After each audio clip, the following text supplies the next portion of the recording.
Hello, hello, beautiful peoples! So, ano meron? Another unboxing. Unboxing na naman. Yes, it's literal. Nasa box siya. It's branded with Fragile. So, ano ito guys? This is basic essential sa bahay. And I've been using this product for more than 2 years na. Oo. Kapalit siya ng branded na nakikita natin sa commercial. This one is way better po. And ano ba ito? Nakailang ano na ba ako dito? Nakailang content since 2023 na i-content ko na to, na i-content ko na ulit, i-content ko na naman. So this is, ano meron dito? Ano lang siya guys, it's a DIY dishwashing liquid.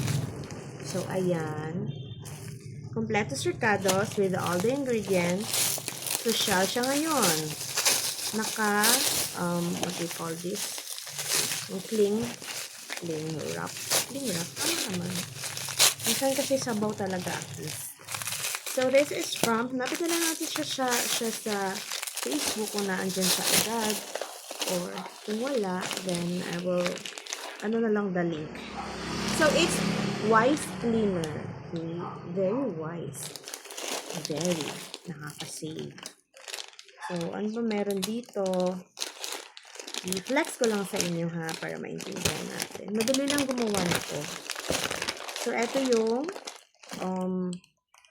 regular premix fresh lemon scent. Ito yung gusto ko. Ayaw ko kasi ng ibang scent para iwas amoy langsa. Ayan, meron siyang surfactant. Hindi po ito sprinkles ng ano this is for the soap. Ito ay SAA fortified bubble booster. Mukha siyang sprinkles. And yung thickener.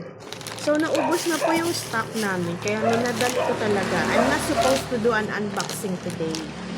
Meron pang isang naghihintay na parcel but it's reserved for tomorrow. So, gagawin ko na to agad kasi kailangan namin ng dishwashing. Kasi the branded product is not that good. This is way much better. So, that's all muna guys. Flanex ko lang sa inyo itong DIY dishwashing liquid na Wise Cleaner.